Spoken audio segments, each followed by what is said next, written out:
안녕하세요. 한국어로 이야기 나누는 한국어 팟캐스트 속닥복닥입니다. 그리고 저는 여러분들의 한국어 선생님 리나예요. 다들 저번 주는 어떻게 지냈어요? 한국은 이번에 비가 내리는 덕분에 날이 좀 선선해졌습니다. 이런 비를 정말 단비라고 부르죠. 저번 시간에 단비 이야기했는데 기억나시죠? 반가운 비를 단비라고 하죠. 그래서 이번에 뉴스에서도 단비가 드디어 내렸다, 이런 식으로 이야기를 하더라고요. 단비가 내리는 덕분에 선선해져서 이번 주는 에어컨도 안 켜고 밤에 잘 수가 있었어요. 에어컨 바람 참 시원하고 좋기는 한데 아무래도 에어컨 바람을 계속 쐬면 약간 목이 안 좋아지는 그런 기분이 들어서 이렇게 에어컨 끄고 시원한 자연 바람을 느낄 수 있는 게 너무너무 좋습니다. 여러분들이 있는 곳은 요즘 좀 어떤가요? 댓글에 보니까 많이 덥다는 얘기가 많던데 이번 주에는 한국처럼 조금 선선해졌나요? 선선해졌으면 좋겠네요. 저번 주에는 진짜 한국이 특히 많이 더웠다고 하더라고요. 그래서 진짜 낮에 일어나고 나서 아무것도 하기가 싫었어요. 에어컨을 틀지 않으면 진짜 아무것도 하기가 싫더라고요. 그냥 가만히만 있어도 땀이 나고 이러니까 이 팟캐스트 에피소드를 생각할 때도 자꾸 여름 주제만 생각하게 되는 거예요. 그래서 사실 원래는 이번 주에 여름 에피소드로 여름의 꿀템들을 이야기해 보려고 했었어요. 근데 이번 주가 딱 되니까 날이 꽤 선선해져서 그러면은 차라리 다른 이야기를 해봐야겠다, 그런 생각이 들더라고요. 8월이 되면 더 본격적으로 더워지니까 그때 가서 이야기를 하는 게 좋겠다는 생각이 들었습니다. 그래서 이 여름 꿀템 소개는 제가 나중에 8월에 해보려고 하고요. 이번 주에는 여름과 관련이 없는 한반도에 대해서 이야기를 해보려고 합니다. 한반도 중요하죠? 한국 사람들이 살고 있는 이 땅이 한반도니까요. 근데 한반도를 주제로 할 생각을 제가 못했었는데 어떤 분이 댓글로 한반도에 대해서 알고 싶다고 달아주셨더라고요. 시간이 조금 지났는데 지금도 제 팟캐스트를 보고 계셨으면 좋겠습니다. 자, 그러면 잔말 말고 오늘 에피소드 바로 한번 시작해 볼까요?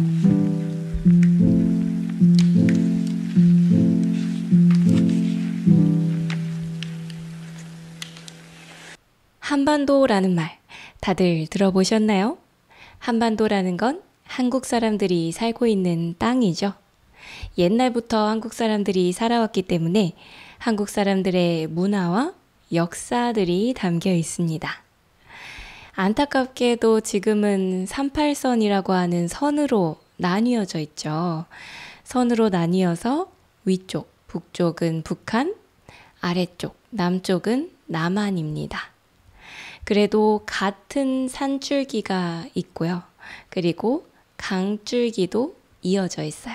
그래서 한국 사람들은 이 한반도가 연결된 하나의 땅이라고 생각을 하고 있어요.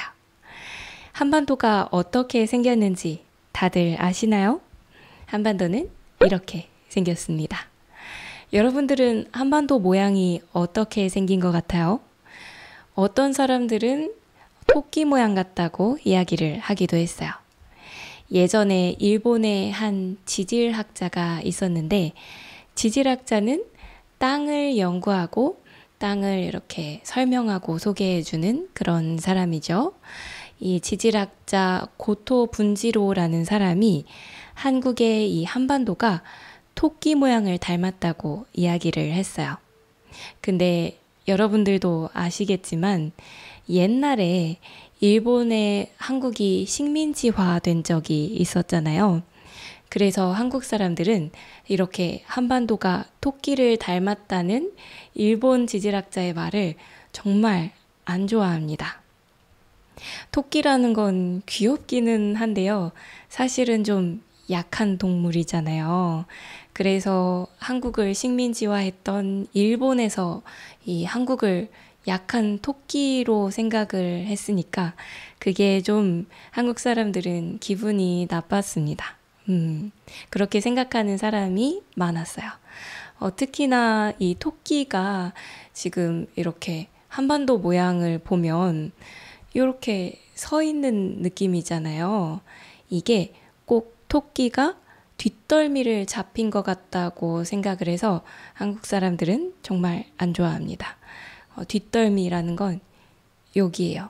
목의 뒤쪽, 거기를 목 뒷덜미라고 합니다. 이 뒷덜미를 이렇게 잡아서 들어 올려진 그런 토끼 같다고 생각을 해서 한국 사람들은 이 말을 안 좋아해요. 그래서 이렇게 토끼 그림이 나오고 나서 나중에 한국의 이 한반도를 호랑이 모양으로 그리기도 했어요. 그래서 한반도를 호랑이 모양으로 한 그런 작품 같은 것들이 많이 나옵니다. 근데 사실 어떤 모양인지는 그냥 사람의 상상일 뿐이잖아요. 사실은 무슨 동물을 닮았는지가 중요한 게 아니라 그냥 거기에 살고 있는 한국 사람들이 당당하게 잘 살면 되는 거겠죠? 당당하게 잘 살고 여유로워서 다른 나라들도 정말 존중할 수 있는 그런 성숙한 나라가 되는 게 가장 중요한 거겠죠. 자, 이렇게 한반도 모양을 한번 우리 봤는데 이걸 좀 더 정확하게 기억하면 좋겠죠? 조금 더 쉽게 기억하고 이걸 그릴 수 있는 방법이 있는데요.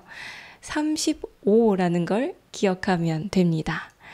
이 한반도를 우리 한국에서 공부하거나 할 때 아무래도 그릴 일이 많을 거잖아요.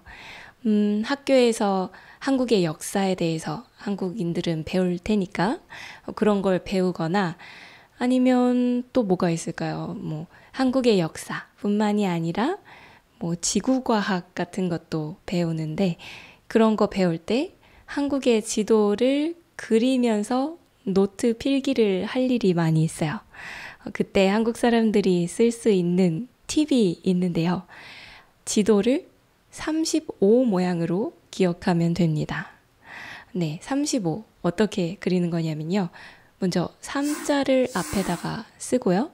그 다음에 5를 옆에다가 쓸 때 이렇게 길쭉하게 쓴 다음에 위에 뚜껑을 이렇게 길게 그리면 됩니다. 그러면 대충 한반도 모양이 나와요. 그리고 밑에다가는 조금 커다란 제주도를 그리고 오른쪽에는 제주도보다 조금 작은 울릉도 하나, 그 옆에 콕 독도를 점처럼 찍으면 됩니다. 이렇게 하면 한반도를 그릴 수가 있어요. 물론 디테일은 많이 떨어지죠. 그렇기는 한데 급하게 빨리 필기를 해야 할 때, 노트에 적는 거를 필기라고 하죠. 이 필기를 해야 할 때 이 35를 쫙 그리고 땡땡땡 섬 이렇게 3개 그리면 간단하게 한반도를 그릴 수가 있으니까 옛날에 공부할 때 이 35 한반도를 많이 그렸던 기억이 납니다. 네, 이렇게 약간 디테일이 떨어져도 이렇게 기억을 해놓으면 한반도 모양을 잘 기억할 수 있을 것 같아요. 그리고 한반도의 이름에 대해서도 우리 자세히 한번 알아볼까요? 한반도에 있는 한은 말 그대로 한국의 한입니다. 그러니까 그냥 한국의 땅이라는 뜻이에요.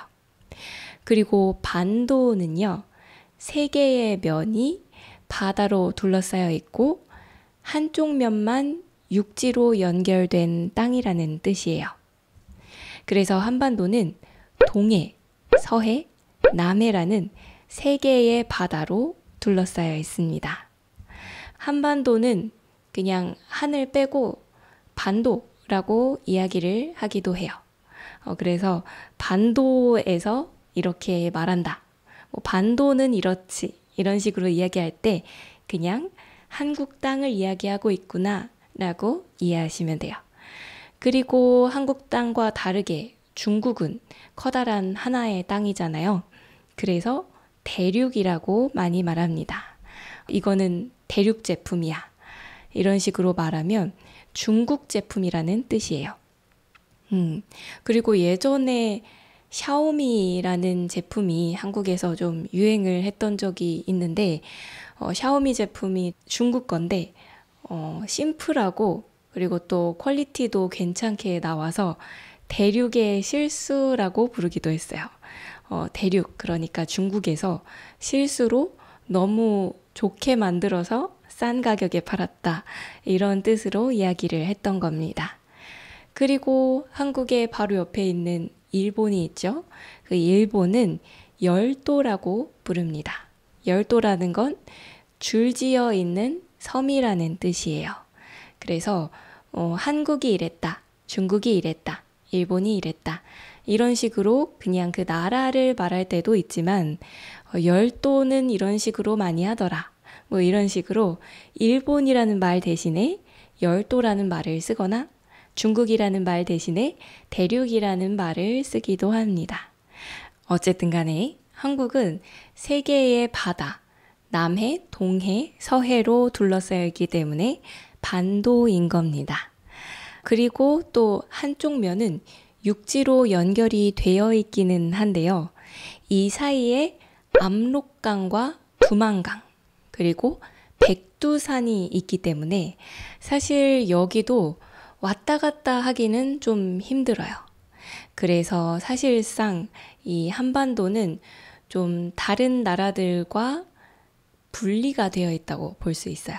이렇게 따로 떨어져 있는 걸 고립되어 있다라고 말하는데, 이 한반도는 사실 이렇게 그냥 보기에는 땅으로, 그 대륙으로 왔다 갔다 하기 좋아 보이지만 사실상 좀 고립되어 있다라고 말할 수 있습니다. 그러니까 사실 한반도는 자연이 만들어준 벽으로 둘러싸여 있어요. 그래서 한반도는 이 자연이 만들어준 벽으로 보호를 많이 받았어요. 사실 한반도는 굉장히 작잖아요. 한국은 굉장히 작은 나라예요. 근데도 이 한국이 오랫동안 살아남을 수 있었던 이유가 이 자연의 벽 덕분입니다.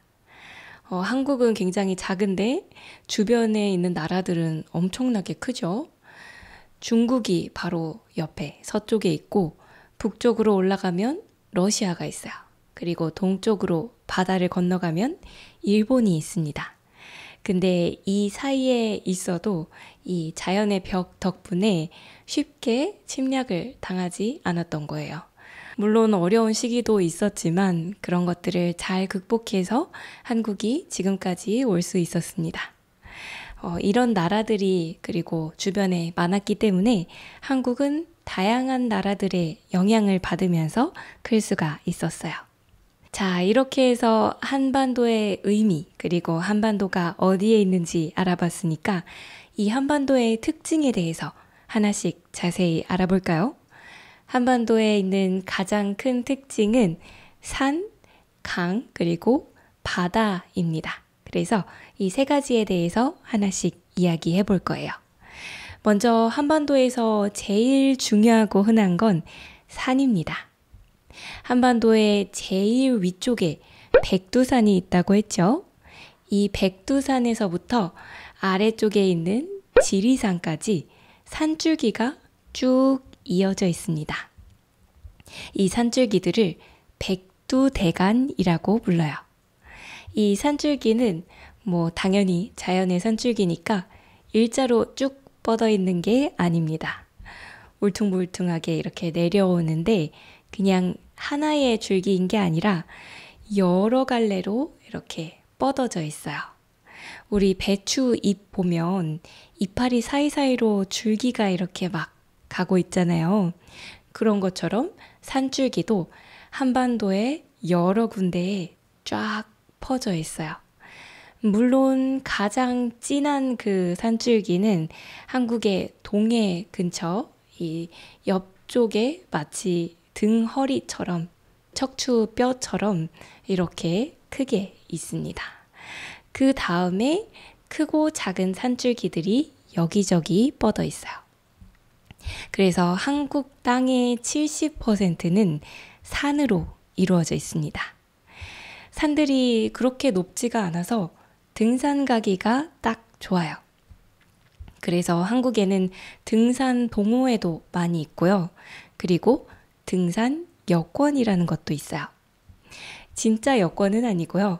여권 모양으로 된 작은 수첩입니다. 여기에는 가면 좋을 것 같은 한국의 100개의 산이 소개되어 있어요. 그래서 갈 때마다 내가 스탬프를 찍어서 몇 월 며칠에 갔다 이렇게 적으면서 추억을 남길 수가 있어요. 여러분들도 만약에 운동을 좋아하신다면, 한국에 살게 된다면 이런 등산 여행을 해보는 것도 좋습니다. 근데 이렇게 땅이 울퉁불퉁하기 때문에 불편한 점도 당연히 많이 있어요. 옆나라 일본은 자전거를 굉장히 많이 타던데 한국은 그렇게 하기가 힘듭니다. 그냥 산이 아니더라도 그냥 길거리가 조금 울퉁불퉁해요. 그리고 언덕이 많이 있습니다. 그렇기 때문에 자전거를 타고 돌아다니기가 힘들어요. 그리고 평지도 잘 없기 때문에 옛날부터 농사를 짓기가 힘들었습니다. 한국의 어떤 지역에는요, 지평선 축제라는 게 있어요. 지평선이라는 건 그 땅이 말 그대로 평평해서 보이는 선입니다. 그래서 땅지, 평평할 평 해서 지평선인 거예요. 그래서 이렇게 지평선 축제를 하는 곳에 가보면 드넓은 지평선을 볼 수가 있습니다. 근데 이렇게 지평선 축제가 따로 있을 만큼 한국은 지평선을 보기가 정말 어려워요. 그만큼 산이 엄청 많습니다.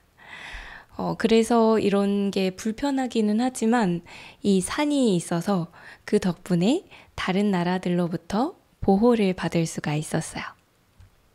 그 다음에는 한국의 주요 강들에 대해서도 살펴볼까요? 먼저 여러분들이 제일 잘 알고 있는 한강이 있습니다. 아까 말씀드린 백두대간이 한국의 동해 쪽에 있다고 했잖아요. 한반도의 동해 쪽에 있으니까 이 동해는 땅이 좀 높습니다. 그래서 이 동해 쪽에는 큰 강이 많지 않고요. 동해 반대쪽인 서해 근처 쪽, 서쪽에 큰 강들이 많이 있습니다. 그 중에서도 특히 큰 강이 바로 한강이에요. 그래서 옛날부터 한강 근처에서 한국 사람들이 많이 살았어요. 강 주변이 농사 짓기도 좋고, 그리고 물건을 배로 실어 나르기도 편하니까요. 그래서 한강 중심으로 문화도 많이 발전하고, 한강 쪽에 그래서 옛날부터 수도가 있었던 겁니다. 그래서 궁들도 서울에 있는 한강 근처에 궁들이 많이 있죠. 옛날에 왕들이 살았던 이 궁궐들도 이것 때문에 한강 근처에 있었던 거예요. 지금도 한국의 수도인 서울이 이 한강을 끼고 있죠. 지금도 한국 사람들은 이 한강 근처에서 휴식을 취하기도 하고 이 한강의 풍경을 즐기기도 합니다. 물론 옛날처럼 한강에서 물건을 실어 나르지는 않지만요. 그래서 한국 사람들에게 이 한강은 지금도 정말 특별합니다. 저번에도 한번 말씀을 드렸었는데 지하철 2호선을 타고 가면 한강이 밖에서 보여요. 이런 식으로 한강을 한국 사람들은 지하철 타면서도 많이 보기 때문에 이 한강은 한국 사람들에게 참 위로도 많이 되는 것 같아요. 회사 다니면서 지치고 힘들 때 집에 갈 때 바깥에 이렇게 쫙 한강 풍경이 보이면 정말 좋더라고요. 괜히 위로가 됩니다. 그래서 옛날에 저도 회사 다니면서 지하철 타고 집에 갈 때 이 한강을 보게 되면 굉장히 좀 위안받는 기분이 들고 약간 피로가 풀리는 기분이 들었던 그런 생각이 납니다. 그 외에도 한국에는 또 강들이 있어요. 유명한 강은 낙동강, 금강, 그리고 북한 쪽에는 대동강이라는 게 있어요. 말씀드린 대로 강이 있으면 농사 짓기도 좋고 하니까 사람들이 이 강 근처에 많이 모여 살았어요. 그래서 이런 강 근처는 문화가 많이 발달했어요.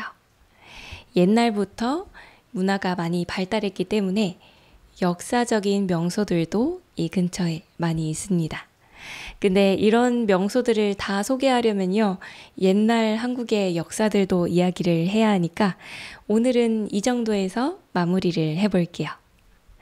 마지막으로 한반도를 둘러싼 세 개의 바다에 대해서 좀 이야기를 해볼까요? 먼저 한반도의 동쪽에 있는 바다, 이 바다는 동해라고 부릅니다. 이 동해 바다의 특징은 깊고 푸르다는 점이에요.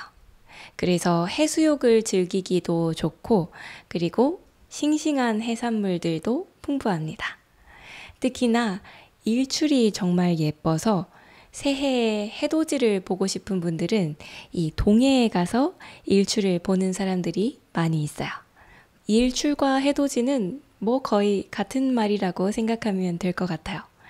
일출은 한자로 해가 나온다는 뜻이고, 또 해돋이는 그냥 한국어로 해가 돋아난다, 나온다는 뜻입니다. 돋아난다라는 단어 다들 아시나요? 새싹 같은 게 이렇게 새로 나올 때 그런 거를 돋아난다고 해요. 그래서 해가 나오는 것도 순 한국어로는 해돋이라고 합니다. 새해에 새로운 해가 뜨는 걸 보러 갈 때 한국 사람들은 이 동해에 많이 가요. 그 다음에 서쪽에는 서해가 있죠. 이 서해는 동해와는 분위기가 많이 달라요.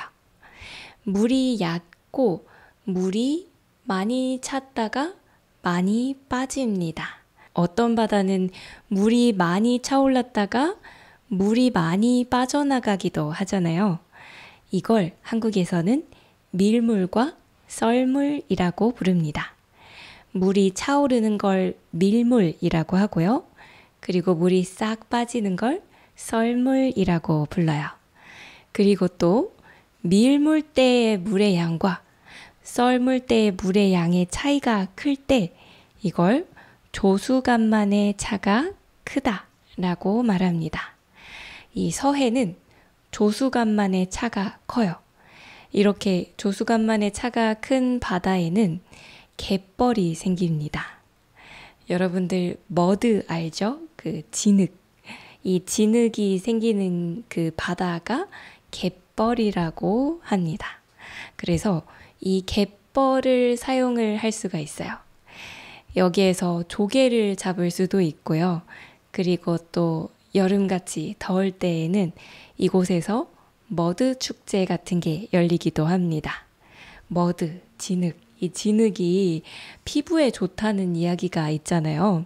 그래서 사람들이 이 머드 축제에 놀러 가서 피부에다가 진흙을 바르기도 하고, 그리고 또 그 머드를 가지고 놀기도 하고 그러면서 이런 축제를 즐깁니다. 이런 축제는 동해에서는 할 수가 없겠죠. 서해에서 이런 축제들이 많이 열립니다. 그래서 조개를 잡거나 이런 축제를 즐기고 싶다면 서해로 가는 게 좋겠죠. 그 다음에 마지막으로는 남해가 있어요. 한국의 한반도의 아래쪽에 있는 남해가 있습니다. 이 남해에는 크고 작은 섬들이 흩어져 있어요. 섬들이 다양하기 때문에 각 섬마다 독특한 문화와 특산물들이 있는 게 특징입니다. 남해의 섬들은 이렇게 특징이 다양하기 때문에 가서 쉬기가 좋아요. 그러니까 여행을 하기가 좋습니다. 그래서 한국의 유명한 제주도도 바로 이 남해에 있어요. 한국의 바다에 놀러 가고 싶다면 여러분들은 이 세 가지 바다 중에 어떤 바다에 놀러 가고 싶나요? 이런 특징들을 미리 알고서 바다를 선택한다면 더 만족스러운 여행을 할 수가 있겠죠? 저는 아무래도 이렇게 시원하게 펼쳐진 바다를 보고 싶기 때문에 만약에 간다면 동해에 놀러 가고 싶을 것 같아요. 동해 해수욕장에 가서 바다를 즐기고 오고 싶습니다. 자, 그러면 오늘 이야기는 여기에서 마무리를 해보도록 할게요. 한반도에 대해서 쭉 좀 간단하게 알아봤는데 어때요? 좀 흥미로웠나요? 한반도는 그냥 땅일 뿐이지만 이 한국인들이 이곳에서 살면서 문화를 발전시켰으니까요. 한반도의 특징을 알아놓으면 한국인들의 문화를 이해하는 데에도 좀 더 도움이 될 거예요. 영상 오늘 즐거우셨다면 좋아요랑 구독도 잊지 마시고요. 여러분들의 나라에 대한 이야기나 한반도에 대한 여러분들의 생각 같은 것도 댓글로 많이 알려주세요. 더운 여름 다들 더위 먹지 않게 조심하시고요. 한국에 사시는 분들은 이번 주에 비가 많이 온다고 하니까 우산 챙겨 다니는 거 잊지 마세요. 그럼 우리는 다음 주에 또 건강한 모습으로 다시 만나요. 오늘도 함께 해줘서 고마워요. 안녕.